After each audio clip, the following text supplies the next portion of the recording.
Hello everyone and welcome back to my channel. Kung bibili tayo ng lote or property dito sa Pilipinas, malamang sa malamang ay narinig na natin yung iba-ibang klase ng taxes na kailangan nating bayaran. Nandyan yung capital gains tax, yung documentary stamp tax, at saka yung tinatawag nating amilyar. Pero take note, hindi lahat ng yon ay babayaran natin sa BIR.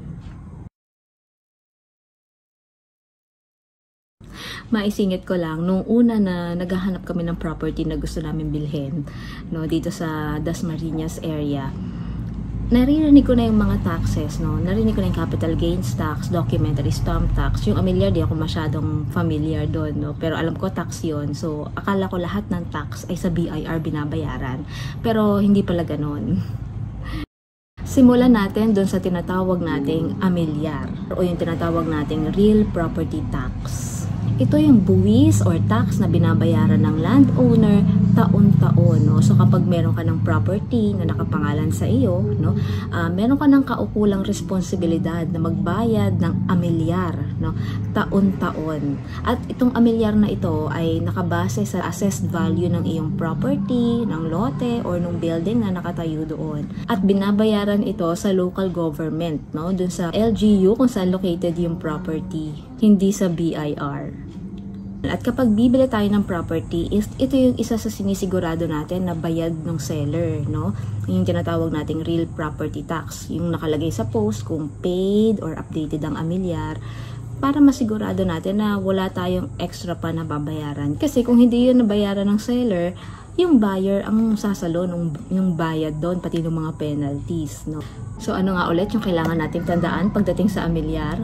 Ito ay isang buwis na binabayaran ng landowner or ng property owner taon-taon, at binabayaran ito sa local government unit, no, kung saan located yung property, or sa city hall or sa munisipyo, no, dun sa area.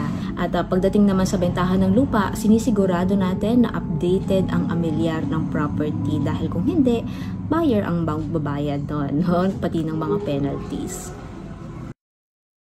Ngayon, pag-usapan naman natin yung tinatawag nating capital gains tax o CGT, no? So, ito yung buwis or yung tax na binabayaran natin sa BIR tuwing nakakabenta tayo ng property, no? Or ng lupa, ganyan. Ito yung 6%, no? Nung selling price or ng zonal value, whichever is higher. So, ito yung pinupuntahan natin sa BIR para ipa-compute kung magkano yung babayaran kasi medyo malaki ito. Yan. So, binabayaran once again ito sa BIR at hindi sa local government. Actually, may issue na yan, no? Laging tinatanong yan, sino ba ang dapat nagbabayad ng capital gains tax? Kung susundin talaga natin, ano, yung tamang proseso, seller po talaga ang dapat nagbabayad ng capital gains tax kasi sila yung nakabenta, no, ng lupa or ng property.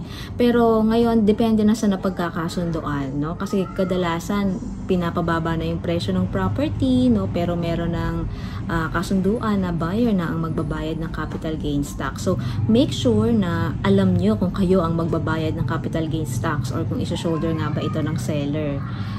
Meron din tayong tinatawag na net at gross, no? Pag sinabi nating net, nakikita to usually sa mga post, no? Kapag may for sale na property, kapag nakalagay 1.5 million net, ibig sabihin nun, wala nang iba pang gagastusin ng seller at buyer ang magbabayad ng capital gains tax, no?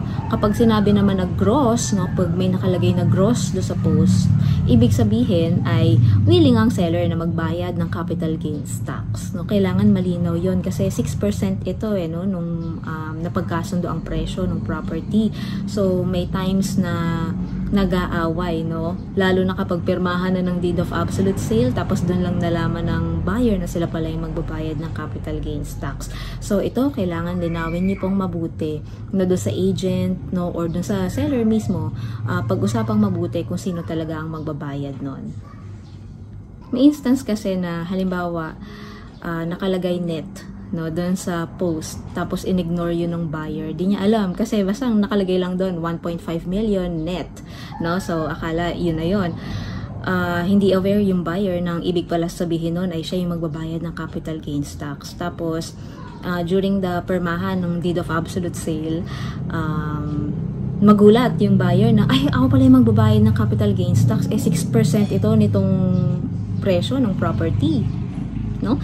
So, nagalit yung buyer, and then sasabihin sa kanya ng seller or agent, diba napagkasundoan natin, nakalagay doon sa post, net yun, net. So ibig sabihin yung buyer yung magbabayad ng capital gains tax. Actually nangyari sa amin yun once, no, nang hindi pa namin alam yung ibig sabihin ng net at gross, and then nung tinanong ko na, diba sila po yung magbabayad ng capital gains tax, and then sinabihan ako, ay hindi, net yun diba, net yung nakalagay doon. So hindi ako aware doon sa ganong term. Yan. So, sinasabi ko na sa inyo para medyo aware po kayo, no, doon sa ibig sabihin kapag net at gross ang nakalagay doon sa post. Yan. So, once again, yung CGT or capital gains tax, binabayaran po yan sa BIR at hindi sa local government, no? Yun yung 6% ng selling price or ng zonal value, whichever is higher. At may due date po yun, no? 30 days after manotarize ang deed of absolute sale, kailangan mabayaran ang capital gains tax. Ang sunod naman ay yung tinatawag nating documentary stamp tax or DST, no? Isa rin to sa binabayaran natin sa BIR tuwing may bentahan ng lupa. At ito ay 1.5% ng selling price or ng zonal value, depende whichever is higher. Iba po ito dun sa capital gains tax, pero pareho silang requirement ng BIR para sa transfer ng title. So again, yung documentary stamp tax ay binabayaran natin sa BIR. 1.5% po ito nung selling price or nung zonal value, whichever is higher, no?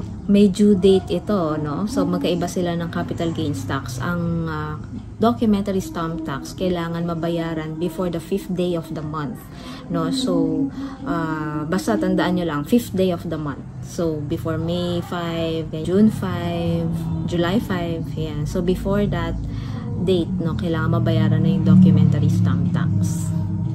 So yun, kapag magpapalipat tayo ng titulo ng lupa, lagi nating tatandaan yung mga bawis na yon, no? So amilyar, hindi pa tayo actually magbabayad ng amilyar kasi hindi pa natin pag-aari, no, yung property, ipapatransfer pa lang natin.